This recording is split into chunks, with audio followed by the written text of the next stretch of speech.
Olá pessoal, hoje a dica é sobre a análise do secundário de ignição dos veículos com bobinas individuais do tipo COP, Coil on Plug. Antes da gente começar a fazer a medição propriamente dita do sinal do secundário de ignição, é importante que a gente conheça e pegue afinidade com a anatomia da onda do secundário de ignição. Olhando aqui a anatomia da onda, olhando aqui uma onda clássica do secundário de ignição, nós observamos que na onda clássica do secundário, nós temos ali o que a gente marcou como ponto 1, que é o início do carregamento do enrolamento primário de ignição. Então, quando o primário de ignição é chaveado, que ele começa a ser carregado, nós temos essa oscilação de tensão no secundário de ignição. Então, nós temos ali o início do carregamento do primário e, por espelhamento, do secundário de ignição também, e aquelas ondulações. Depois nós temos um item muito importante da anatomia do secundário de ignição, que é o tempo de carregamento do enrolamento secundário. O tempo de carregamento é muito importante e a gente sempre tem que avaliar ele e comparar o tempo de carregamento ou com uma onda padrão, que a gente tem, como a gente tem aqui na Enciclopédia Doutorier, ou com uma onda de outra bobina do secundário de ignição. Então o tempo de carregamento é um parâmetro muito importante da anatomia. Outro parâmetro extremamente importante na anatomia do secundário de ignição é o que é conhecido ali em inglês como firing line, que é a linha de disparo.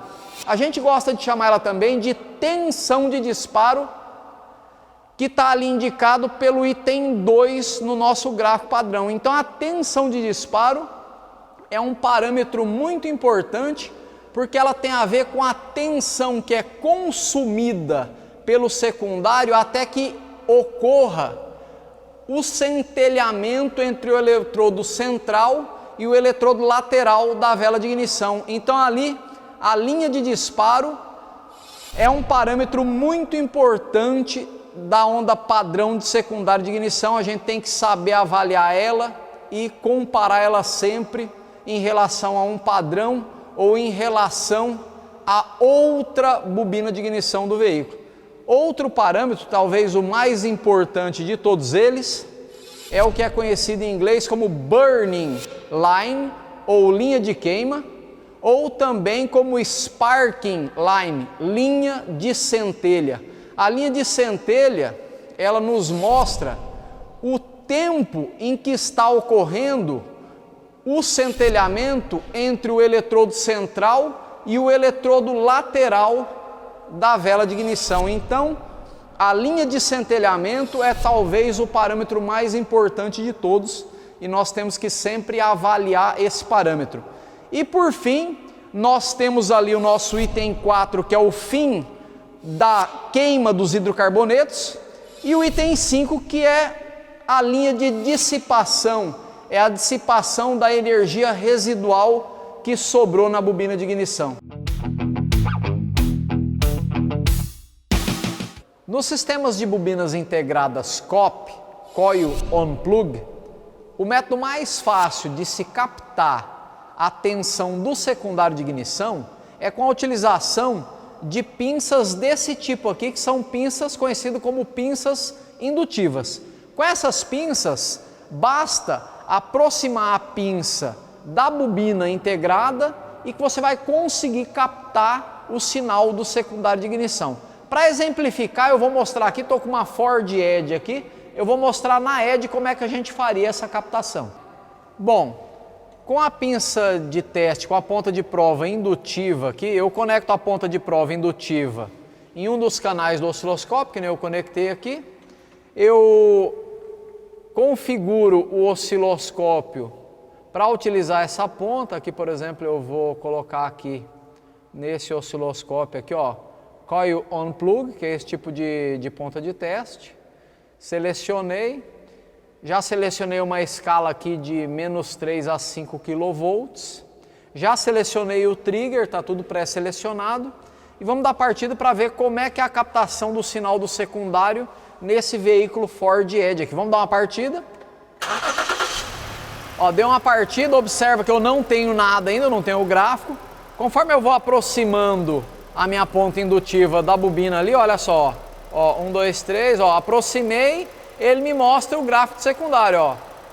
Ó, distanciei, aproximei. Quando eu aproximo, eu consigo pegar o gráfico do secundário de ignição. Por quê? Porque nesta bobina aqui da Edge, o enrolamento secundário de ignição fica disposto de tal forma que eu consigo captar muito facilmente as variações das linhas de campo magnético do secundário. Então o campo magnético está exposto aqui. Então a minha ponta de teste indutiva consegue, nesse caso aqui, pegar facilmente a variação da tensão no secundário de ignição. Olhando aqui o gráfico da Edge agora, nós estamos aqui na marcha lenta, né? Olhando o gráfico da Edge aqui, olha que interessante. Nós temos aqui na Edge, dei um zoom aqui, esse veículo da Edge, como outros veículos da Ford, tem essa característica aqui de duplo disparo. Olha que interessante, ó. Nós temos uma pré-linha de centelha aqui, uma pré-linha de queima, e nós temos uma linha de queima principal, ou uma linha de centelha principal. Então nós temos uma dupla centelha, uma pré e a principal. Isso acontece em marcha lenta. Se eu der uma acelerada, depois de 2.000 RPM, que vamos dar uma acelerada lá, ó. Se eu mantiver ela a 2.000, ela passa a ter uma centelha só. Agora vamos dar uma observada nas características. Eu vou dar uma pausa aqui, vou dar uma pausa, ó, pausei. Pode deixar de acelerar. Pausei só para a gente dar uma olhada. Vamos dar uma analisada nas características desta onda. Olha que interessante. Eu tenho aqui a linha, o tempo de carga do secundário de ignição. Observa que esse tempo de carga, esse tempo de carregamento, ele é um pouco diferente do padrão, né? Ele é mais inclinado, essa rampa é mais inclinado, mas isso é característico desse veículo Ford Edge. Só que você observa, quando começa o carregamento, nós temos ali as oscilações indicando que o carregamento do secundário aconteceu. Se eu quiser, eu posso medir aqui quanto é esse tempo de carregamento, que é muito importante, né? Vamos medir aqui, ó.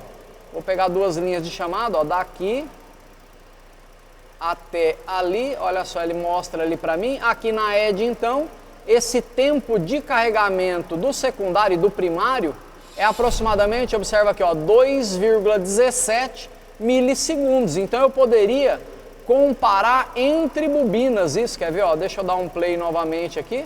Quer ver, ó? Vamos dar um play, acelera de novo aí, por favor. Ó, eu tenho ali 2,17 nessa bobina, vamos ver na outra. Olhando na outra bobina, ó, aproximadamente a mesma coisa, 2,17. Então eu posso analisar o tempo de carga comparando as bobinas, beleza? Então esse é um parâmetro importante.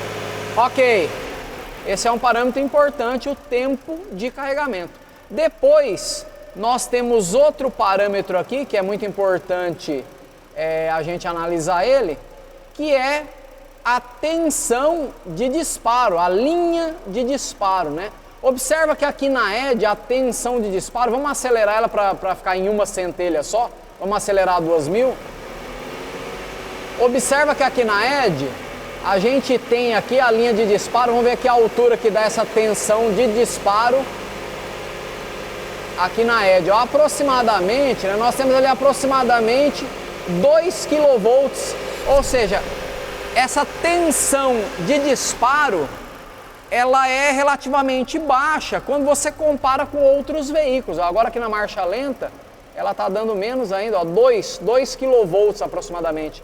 Então a tensão de disparo ela está relacionada com a impedância do secundário de ignição, com a resistência dos cabos de vela, com a resistência da vela de ignição, com a resistência do dielétrico, ou seja, do meio que está entre o eletrodo central e o eletrodo lateral da vela de ignição. Ou seja, se eu tiver uma variação na relação ar-combustível, numa mistura rica ou uma mistura pobre, eu vou ter variação desse pico da tensão de disparo. Misturas mais pobres tendem a ter uma tensão de disparo um pouco mais alta, misturas mais ricas um pouco mais baixa. Mas você observa, uma tensão de disparo de 2 kV é relativamente pequena, mas para a ED é o normal. Por isso que é muito importante a gente ter um gráfico padrão.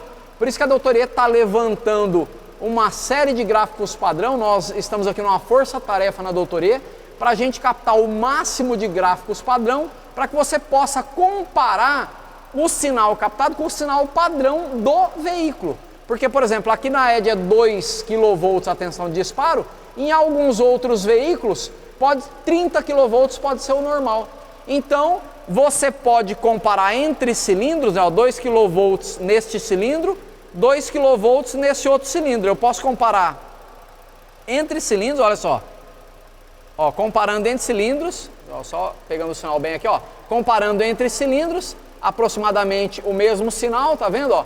Ou comparando com um padrão que você já tenha previamente capturado ou que você tenha um banco de dados para comparar. Então, nós temos ali essa tensão, a tensão de disparo do secundário de ignição. Outro sinal muito importante que a gente, vamos dar uma acelerada no veículo aí para a gente pegar uma centelha só para ficar mais didático. Outro sinal muito importante, eu vou dar uma pausa aqui. Beleza?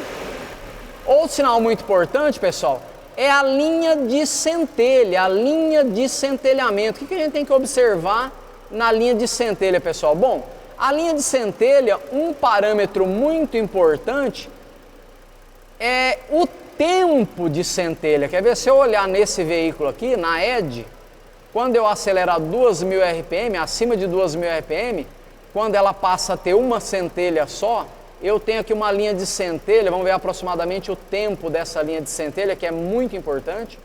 Olhando aqui essa linha de centelha, eu tenho uma linha de centelha de aproximadamente 2 milissegundos, tá vendo? Então, na ED, nessas condições operacionais aqui, eu tenho uma linha de centelha de 2 milissegundos. É muito importante esse tempo de centelhamento, é muito importante. Outro detalhe importante é a homogeneidade dessa linha de centelha. Você vê que aqui na ED a linha de centelha é perfeita, né? Ela é muito parecida com a linha de centelha padrão, com a linha de centelha teórica.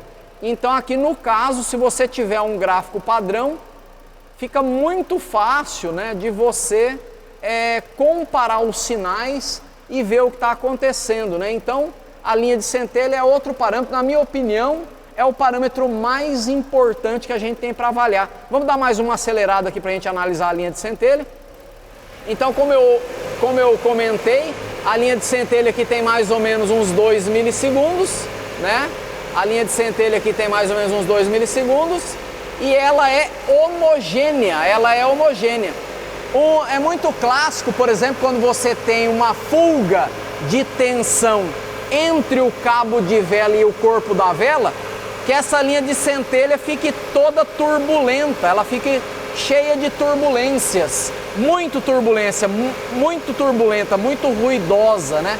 Então isso pode ser um problema de fuga, né? Pode ser um problema de bobina. Nós temos que avaliar e com a experiência você vai aprendendo a analisar isso.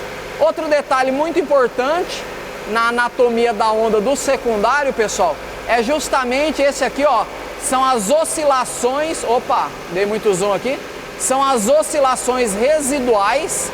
Essas oscilações residuais, deixa eu dar uma pausa aqui, ó. As oscilações residuais, que aqui nós temos 1, 2, 3, 4, 5. A gente normalmente tem uns 4 pico e vales de oscilações residuais, mostrando que mesmo após o centelhamento, sobrou energia na bobina. Então, se eu não tiver oscilações residuais, isso pode indicar que eu tenho um defeito na bobina. Lógico que cada caso é um caso. Por exemplo, se você pegar ali o gráfico padrão de uma Evoque, por exemplo, na Evoque a gente observa que ela praticamente não tem oscilações residuais no final do centelhamento E o gráfico da Evoque, o gráfico padrão da Evoque, é diferente do gráfico padrão teórico, por isso que é a importância do banco de dados. Mas em muitos veículos, a falta de oscilações residuais implica num defeito de bobina, por exemplo. Então é muito importante você conhecer a anatomia da onda e é muito importante você ter um instrumento para captar. Aqui no meu exemplo eu estou usando aqui a ponta de teste indutiva e você observa como foi fácil captar aqui com a ponta indutiva. Esse carro aqui Ford Edge tem dupla centelha em marcha lenta, depois de 2000 RPM tem uma centelha só. Conhecendo todos os detalhes e tendo o instrumento correto, você consegue fazer uma análise secundária com muita facilidade, muito simples. Mas e quando você não tem, pessoal, quando você não tem, por exemplo, uma pinça de teste indutiva que nem essa aqui? Existem outros recursos? Sim, em alguns casos sim. No próximo vídeo, demonstraremos alguns exemplos práticos de captação do sinal do secundário de ignição. Além disso, demonstraremos como captar o sinal sem a utilização da ponta de teste indutiva.